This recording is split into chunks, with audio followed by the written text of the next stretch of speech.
go. So gas density. So I'll start here with this graph that I have. And note specifically, this is helium, okay? So as it turns out, in the ideal gas equation, PV equals nRT, there's nothing in that equation that says specifically what gas it is, because it's the ideal gas equation. We assume all gases behave the same.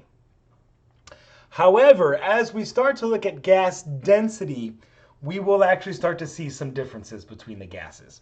Not all gases have the same density, because not all molecules have the same mass, okay? And so I'll remind you, density is mass divided by volume, okay? And so then we also notice this helium density, not only is it quite small, but look, it's decreasing with increasing temperature. And that's true for all gases. Why? Okay. Well, look, density is proportional to 1 over volume. Okay. That's also true. But what's going on as I increase the temperature?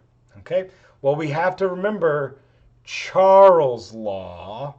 Temperature is directly proportional to volume.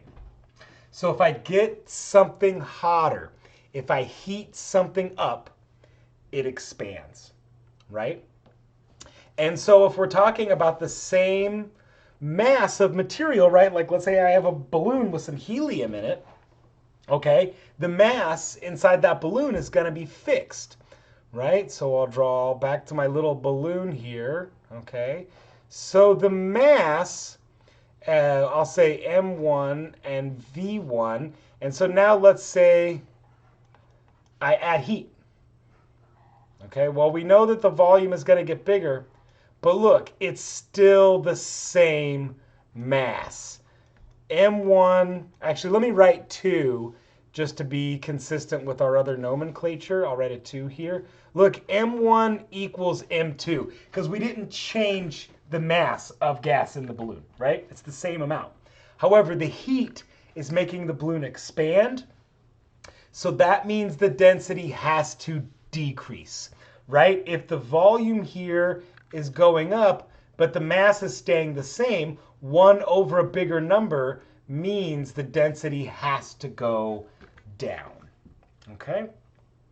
So gas density always decreases with increasing temperature. And that's actually a big reason you can explain a lot of stuff in meteorology and weather, right? Hot air parcels will rise, okay? Or in other words, as an air parcel or some mass of air, right, as it is heated, it will rise because its density is decreasing. This is why hot air balloons work, right? You heat up the gas inside the balloon and it decreases the density. It decreases it to be less dense than the atmosphere, and that sucker will float, okay? And this is kind of related to my next little question here. The average molar mass of air is 28.5 grams per mole. Based on this, which gases do you expect to sink or float? So air, I'm gonna start exploring this more in this video, okay? Air is a mixture of nitrogen and oxygen predominantly, okay? But also there is a little bit of argon, there's a little bit of carbon dioxide, there's some water, there's some methane, there's all kinds of stuff in air, okay? The nitrogen and oxygen, as we'll see, is about 99% of that air. But all the same, there's all of this stuff in air. And that's why it has some average molar mass, right? Because we have, an exact molar mass of each of these compounds, right? Nitrogen, we know, is 28 grams per mole. Oxygen is 32 grams per mole. Argon, let's see, I don't have that one memorized.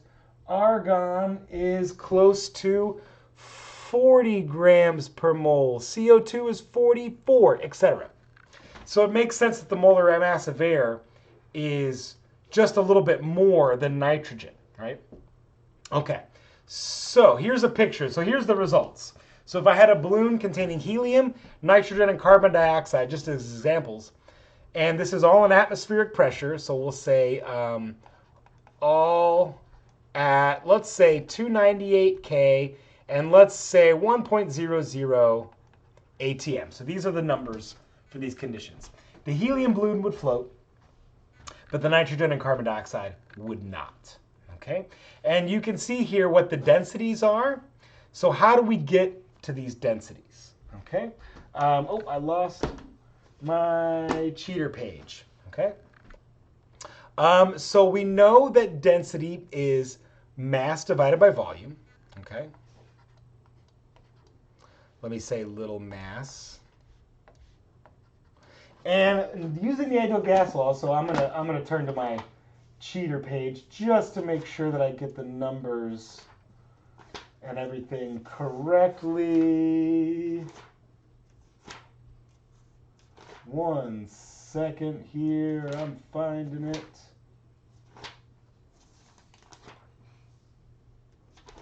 Okay, bueno, here we go. Okay, so we know density is mass divided by volume, right?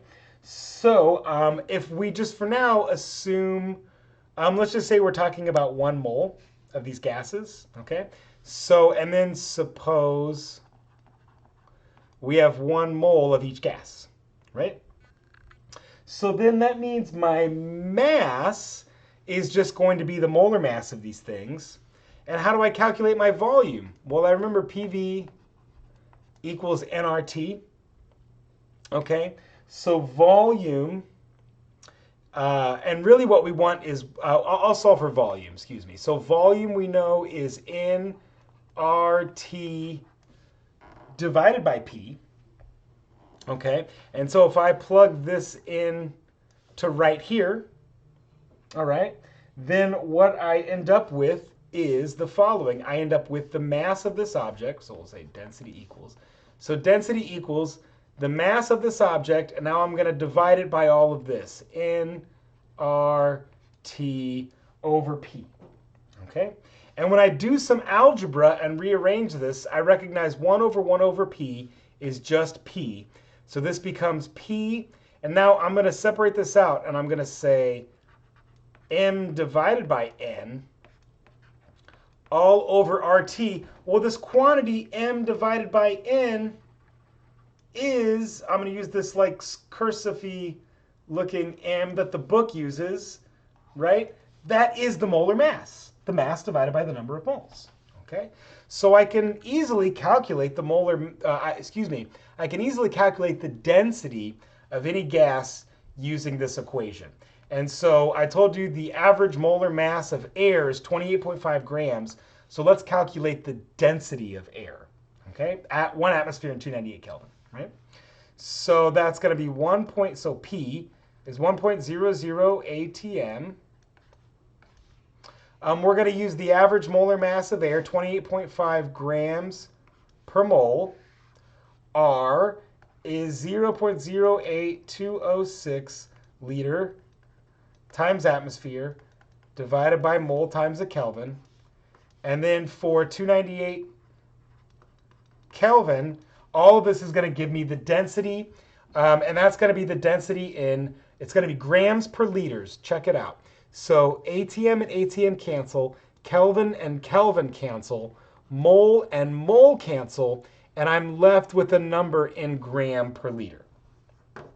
So that's going to be 1 times 28.5 equals 28, oops, too many times. Start over. So 1 times 28.5 equals 28.5.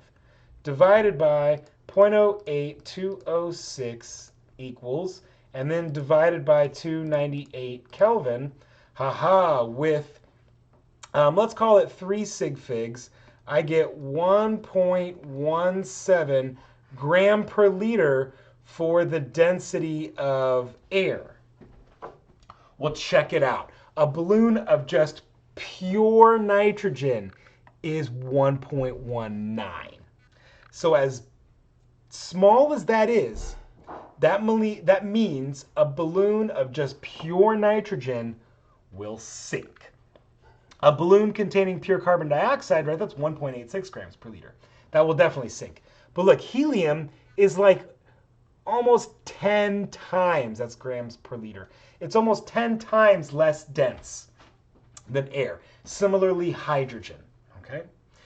So hydrogen and helium are really the only gases that we typically can get our hands on that will float in air, okay? But also we note that in a hot air balloon, you could put air. You don't have to put just helium in the hot air balloon. You could just put regular old air. And as long as you're heating up that air, it's going to become less dense and it's going to float.